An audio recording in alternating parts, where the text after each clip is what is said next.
an ego, and do you have one? Now, most people think that when somebody has an ego, they've got some super inflated view of themselves. But that's grossly misunderstood, and it's actually much more complex. The truth is, everybody has an ego. I've got one, you've got one, and everybody you know has an ego. It's called being a human being. Now, remember the time when you were dreaming of that next big title? Or maybe the time that you loved it when you got hundreds of likes on that selfie that you put on Facebook. Or simply the fact that you compare yourself to other people.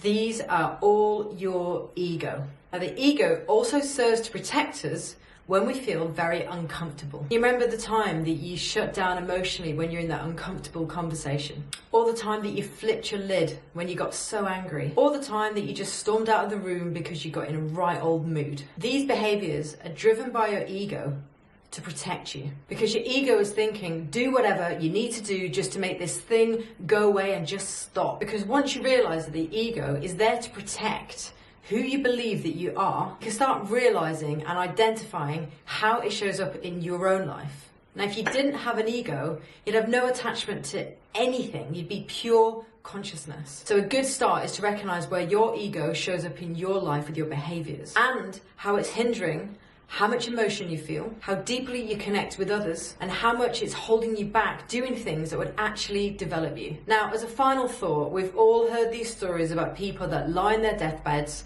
and they have all these regrets around things that they didn't do, or maybe spending too much time in the office. At the time, these decisions and behaviours were driven by their ego. Don't be one of those people that says that when you're lying on your deathbed. So comment below on your thoughts on the ego. And as usual, if you found this useful, please like it or share it. And other than that, have a good day.